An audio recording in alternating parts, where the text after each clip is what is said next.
오늘도 이른 아침, 배부른 점심시간, 지루한 퇴근길, 잠이 오지 않는 늦은 밤, 언제나 감동의 길을 찾아주셔서 감사합니다. 오늘은 어떤 현실 고증, 고민, 감동적인 사연이 있었는지 함께 사연 들어보시죠. 사연 읽어주는 감동 읽기 시작합니다. 시청하시기 전에 여러분의 구독과 좋아요, 그리고 알림 설정이 큰 도움이 됩니다. 이게 뭐지? 왜 이렇게 독특하지? 인생의 전환점은 때로 아주 사소한 순간에 찾아옵니다. 제 경우에는 평범한 아침 뉴욕 사무실의 책상 위에서 시작되었어요. 매일 수십 권의 원고를 검토하고 다양한 언어의 책들을 다루는 것이 일상이었던 저는 그날도 여느 때처럼 커피를 마시며 업무를 시작하려 했죠. 그러다 무심코 옆에 놓인 코카콜라 캔을 바라보게 되었는데 그 순간 제 시선이 멈췄습니다. 익숙한 빨간 캔 위에 전혀 보지 못했던 독특한 문자가 새겨져 있었거든요. 안녕하세요. 저는 뉴욕의 펭귄 랜덤하우스 출판사에서 편집장으로 일하고 있는 스칼렛입니다.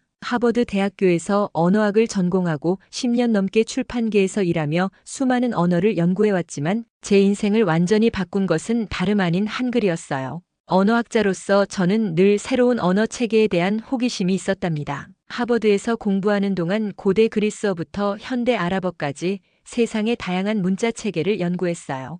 펭귄 랜덤하우스 출판사의 편집장이 된 후에도 그 호기심은 계속되었죠. 하지만 그 어떤 언어도 제가 우연히 발견한 한글만큼 강렬한 인상을 주지는 못했습니다. 잠깐, 이건 내가 아는 어떤 문자 체계와도 다른데?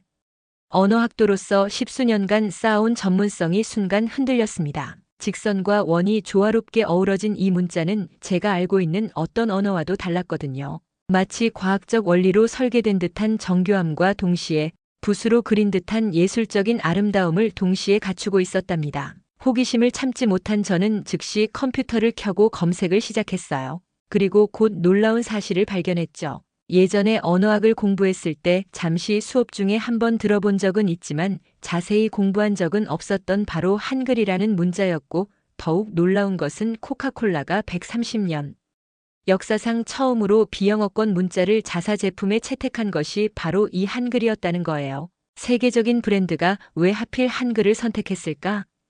이 질문이 제 머릿속을 맴돌았습니다. 출판사의 동료들과 점심을 먹으며 이 이야기를 꺼냈어요. 제 옆자리의 수잔이 흥미롭다는 표정으로 말을 건넸죠. 스칼렛, 혹시 한글이 인공적으로 만들어진 문자라는 거 알아? 자연스럽게 발전한 다른 문자들과는 달리 과학적인 원리로 설계됐대. 언어학자로서 이 말은 저를 더욱 흥분시켰어요. 보통 문자는 수백, 수천 년에 걸쳐 자연스럽게 발전하는 것이 일반적인데 처음부터 체계적으로 설계된 문자라니. 더구나 그 문자가 현대에도 활발하게 사용되고 있다는 사실이 놀라웠답니다. 퇴근 후 곧장 뉴욕 국립도서관으로 향했어요.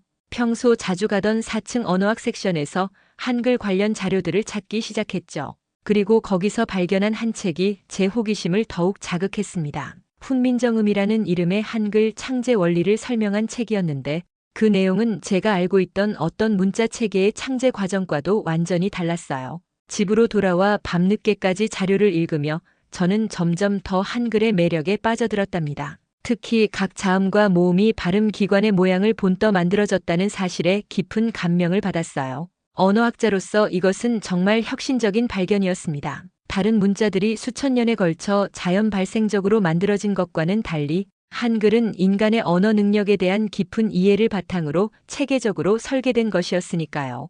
이건 정말 놀라운데요. 한글은 모든 자음과 모음이 과학적 원리로 만들어졌다고 해요. 제가 흥분된 목소리로 말하자 옆자리의 동료 이사벨라가 관심을 보였습니다. 예를 들면 기억이란 글자는 혀가 목구멍을 막는 모양을 본떴고 미음은 입술 모양을 본떴대요.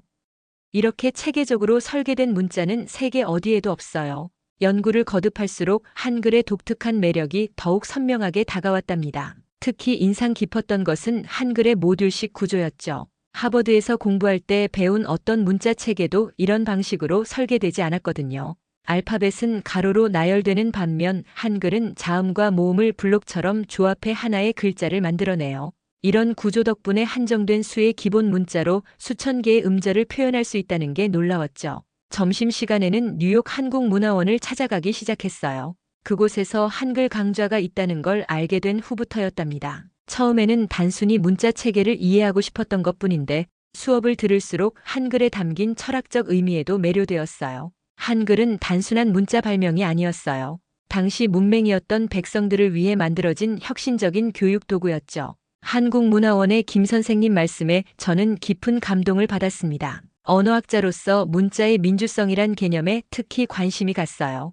역사적으로 대부분의 문자는 특권층의 전유물이었답니다. 이집트의 상형 문자나 중국의 한자처럼 배우는데 오랜 시간과 노력이 필요했죠. 하지만 한글은 달랐어요. 누구나 쉽게 배울 수 있도록 설계된 세계 최초의 민주적인 문자였던 거예요. 한글에 대한 학문적 호기심이 커지면서 저는 직접 한국 문화를 경험해보고 싶다는 생각이 들었어요. 제 연구가 책과 인터넷 자료에만 국한된 것이 아쉽게 느껴졌거든요. 그래서 어느 주말 맨해튼 32번가의 한인타운, 일명 코리아 웨이를 방문하기로 결심했답니다. 지하철에서 내려 거리로 나오자마자 한글로 가득한 간판들이 저를 반겼어요. 하버드에서 언어학을 공부하며 수많은 문자를 접했지만 이렇게 살아있는 환경에서 한글을 마주하니 그 느낌이 완전히 달랐습니다. 와, 정말 아름답네요. 저도 모르게 중얼거렸어요. 번쩍이는 네온 사인부터 전통적인 붓글씨체까지 한글은 다양한 서체로 거리를 장식하고 있었죠. 특히 인상적이었던 건 같은 글자라도 서체에 따라 완전히 다른 분위기를 자아낸다는 점이었어요. 알파벳도 물론 다양한 서체가 있지만 한글은 그 구조적 특성 덕분에 디자인적 변형의 가능성이 훨씬 더 풍부해 보였답니다. 호기심에 이끌려 들어간 첫 번째 장소는 작은 한국 서점이었어요. 언어학자로서 책은 늘 제게 위안을 주는 공간이니까요. 서점 안에는 한글로 된 책들이 가득했는데 그중 한 코너에 전시된 책이 제 시선을 사로잡았어요. 이건 뭐죠? 서점 주인에게 물었어요. 아, 그건 훈민정음 해례본의 복제본이에요. 세종대왕이 한글을 만들 때 그 원리를 설명한 책이죠. 이미 도서관에서 관련 자료를 본 적은 있었지만 실제 책의 모습을 보니 감회가 새로웠어요. 저는 그 자리에서 바로 구매를 결정했죠. 배가 고파질 무렵 서점 주인의 추천으로 근처 한국 식당을 찾았어요. 메뉴판을 보는데 언어학자인 제가 한글을 읽을 수는 없어도 메뉴 옆에 있는 작은 그림들이 도움이 되었죠. 처음 오셨나 봐요. 비빔밥은 어떠세요? 처음 한국 음식을 접하시는 분들께 추천해드려요. 친절한 웨이트리스의 제안에 따라 비빔밥을 주문했어요. 다양한 채소와 나물, 고추장이 어우러진 그 색깔의 조화가 너무 아름다웠죠. 그리고 그것을 처음 맛보는 순간의 감동이란, 이게 정말 한국 음식이구나. 색깔도 맛도 너무 다채롭네요. 식사를 마치고 거리를 더 탐색하던 중 작은 간판 하나가 눈에 들어왔어요. 한글 서예 교실이라고 적혀 있었죠. 한글에 대한 저의 학문적 이해를 더 깊게 해줄 것 같은 예감이 들었어요. 들어가 볼까? 망설임 끝에 문을 열고 들어갔을 때 저는 나중에 이 결정이 제 한글 연구에 얼마나 큰 영향을 미칠지 몰랐답니다. 교실 안에는 몇 명의 학생들이 종이 위에 붓으로 한글을 쓰고 있었어요. 그들의 집중된 표정과 우아한 손놀림이 인상적이었죠. 어서 오세요. 구경만 하실 건가요? 아니면 직접 체험해 보실래요? 나이 지긋한 선생님의 친절한 물음에 저는 주저없이 체험을 선택했어요. 언어학자로서 한글의 구조를 이론적으로 이해하는 것보다 직접 손으로 써보는 경험이 더 값질 것 같았거든요. 먼저 기본 자세부터 배워볼까요? 붓을 이렇게 잡고 호흡을 가다듬은 후 한 획 한 획에 정성을 다해야 해요. 선생님의 지도에 따라 붓을 들었지만 생각보다 훨씬 어려웠어요. 학문적으로 이해하는 것과 실제로 몸으로 표현하는 것은 완전히 다른 차원의 일이었죠. 처음에는 누구나 그래요. 기억부터 시작해 볼까요? 이 글자는 혀가 목구멍을 막는 모양을 본뜬 거예요. 제가 이론적으로 알고 있던 한글의 제작 원리를 직접 붓으로 표현해보는 경험은 묘한 감동을 주었어요. 머리로만 이해하던 지식이 손끝을 통해 종이 위에 살아나는 순간 한글의 아름다움이 더욱 선명하게 다가왔죠. 2시간의 체험 수업이 눈 깜짝할 사이에 지나갔어요. 제가 쓴 첫 한글 작품은 하늘이라는 단어였는데 선생님께서 특별히 골라주신 거래요. 스카이는 한국어로 하늘이에요. 이 단어에는 한글 모음의 철학적 원리가 담겨 있어요. 동그라미 점은 하늘, 가로줄 은은 땅, 세로줄 이는 사람을 의미하거든요.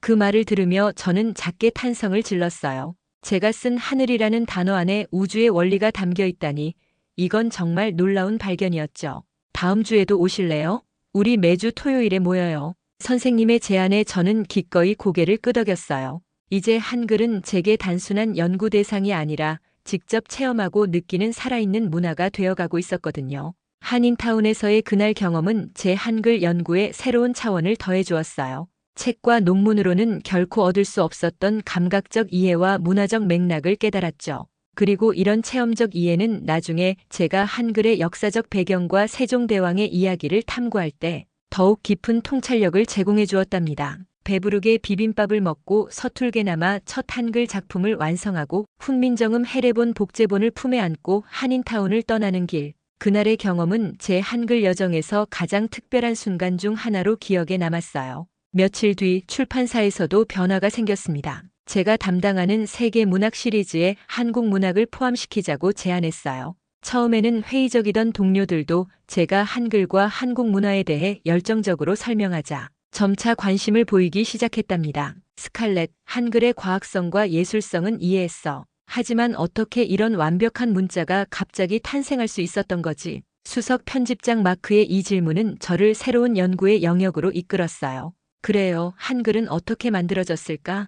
누가 어떤 목적으로 이토록 과학적이면서도 아름다운 문자를 창제했을까? 이 의문은 저를 한글 창제의 역사로 이끌었고 그곳에서 저는 세종대왕이라는 놀라운 인물을 만나게 되었답니다. 세종대왕의 이야기를 더 깊이 연구하면서 저는 점점 더 놀라운 사실들을 발견했어요. 15세기 조선이라는 엄격한 신분제 사회에서 한 왕이 백성들을 위해 문자를 만들겠다고 선언한다는 것은 실로 혁명적인 일이었답니다. 당시 조선은 한자를 공식 문자로 사용하고 있었는데 이는 수년간의 교육이 필요한 매우 복잡한 문자 체계였죠.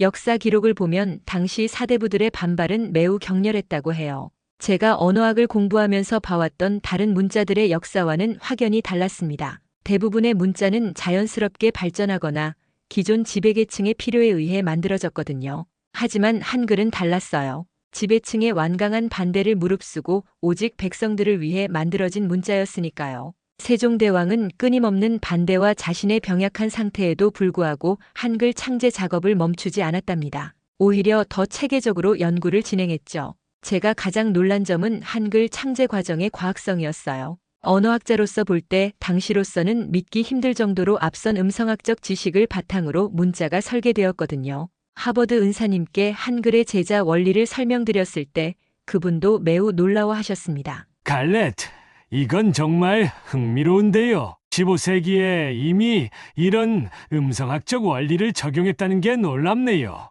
실제로 한글의 자음은 발음 기관의 모양을 본뜬 것이고 모음은 철학적 원리를 시각화한 것이라는 점에서 현대 언어학의 관점에서 봐도 매우 혁신적인 설계였죠. 그렇게 수년간의 연구 끝에 1443년 마침내 훈민정음이라는 이름으로 한글이 완성되었어요. 세종대왕은 이후 3년 동안 실제 사용을 통해 문자를 검증하고 보완했다고 해요. 언어학자로서 이런 실증적인 접근 방식에도 깊은 인상을 받았답니다. 훈민정음이란 백성을 가르치는 바른 소리라는 뜻이에요. 이 이름에는 모든 백성이 자유롭게 자신의 생각을 표현할 수 있게 하려는 세종대왕의 깊은 뜻이 담겨 있었죠. 한글은 단순한 문자 발명이 아닌 진정한 의미의 문화혁명이었던 거예요. 한글과 관련된 제 연구가 깊어질수록 이 문자가 가진 또 다른 특별한 면이 눈에 들어왔답니다. 바로 디지털 시대에서의 뛰어난 활용성이었죠. 언어학자로서 이 부분은 정말 흥미로웠어요. MIT 미디어랩의 디지털 언어학 세미나에서 제가 한글의 디지털 적합성에 대해 발표했을 때 많은 동료 연구자들이 놀라워했습니다. 이건 정말 놀라운 발견이에요. 세종대왕은 마치 컴퓨터 시대를 예견한 것 같아요. 한글은 본질적으로 모듈형 문자 체계를 가지고 있어요. 기본 자음과 모음을 조합해 새로운 글자를 만드는 방식이죠.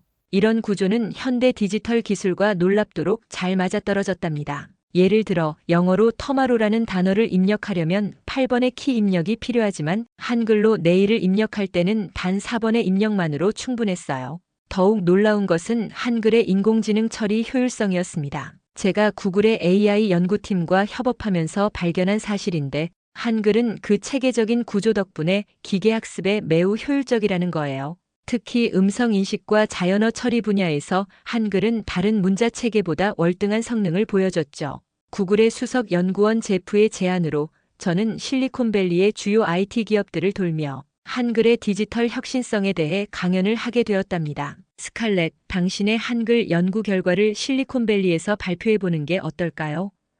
애플, 페이스북, 마이크로소프트의 엔지니어들은 한글의 구조에 깊은 관심을 보였고, 이는 곧 여러 혁신적인 프로젝트로 이어졌어요. 특히 인상적이었던 것은 모바일 키보드 최적화 프로젝트였답니다. 한글의 과학적 배열 원리를 응용해 새로운 모바일 입력 시스템을 개발하는 것이었죠. 이 프로젝트는 나중에 2024 실리콘밸리 이노베이션 어워드를 수상하기도 했어요.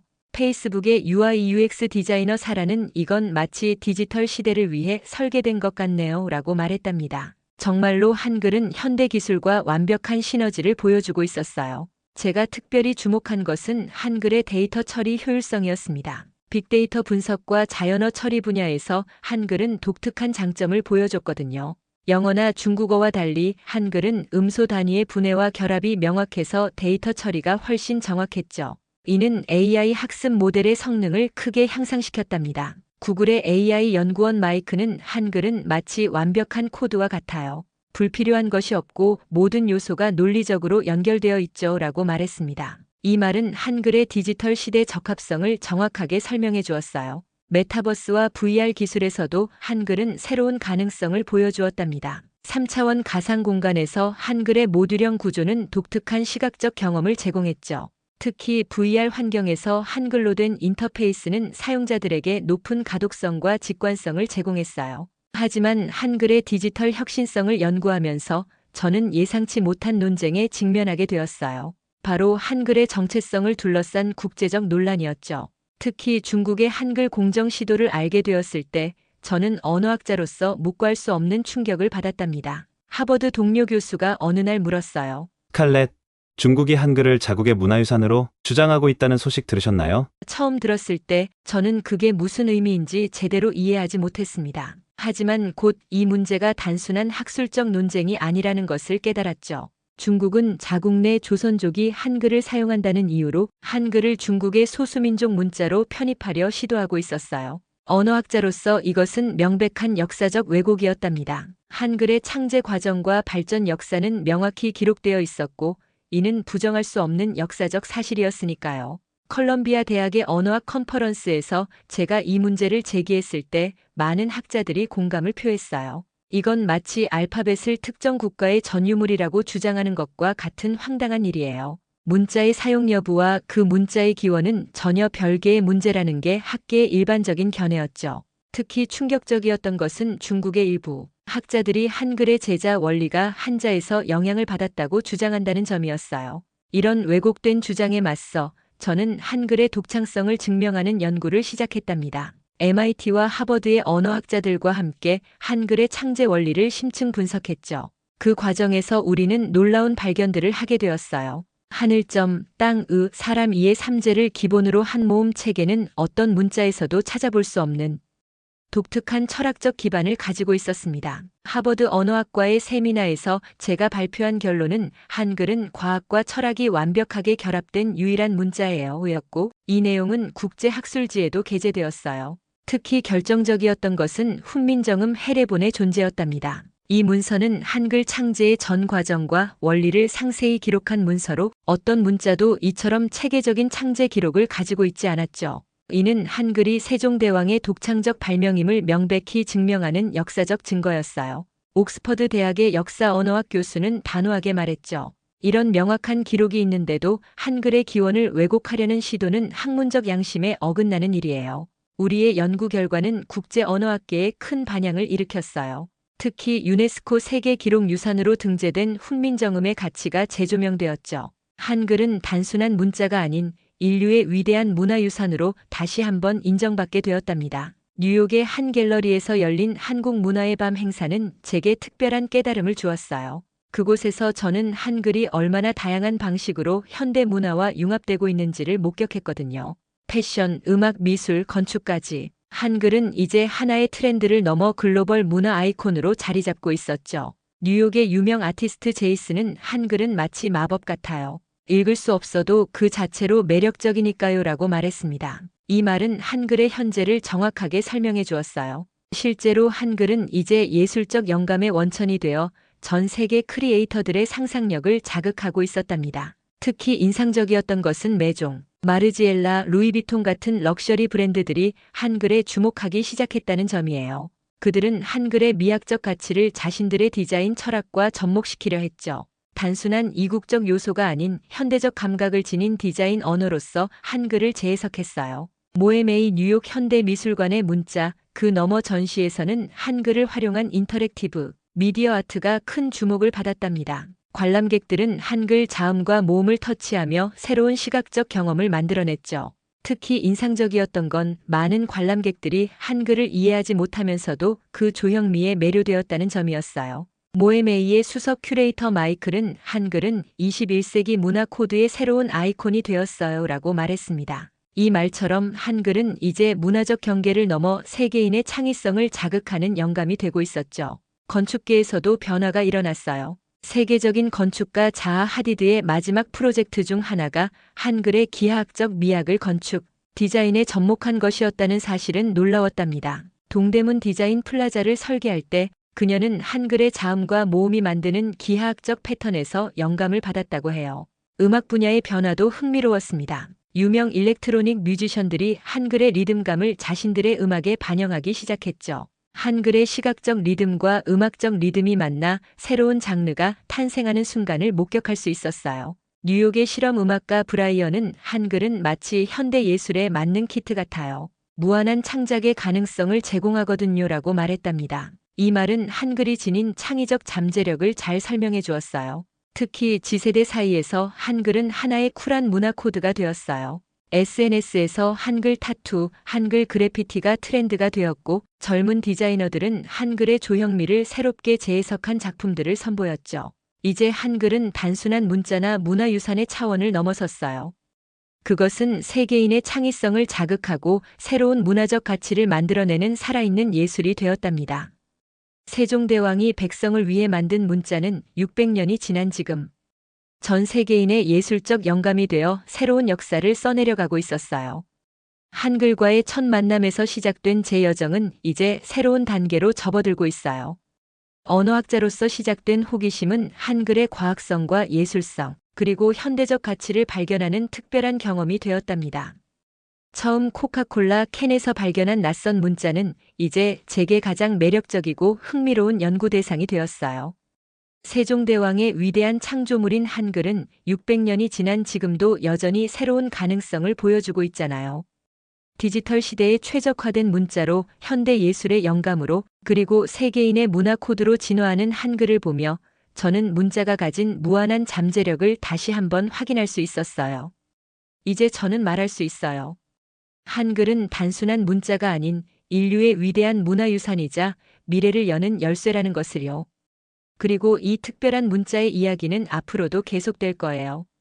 여러분은 한글에 대해 어떤 생각을 가지고 계신가요? 여러분만의 특별한 한글 이야기를 들려주세요.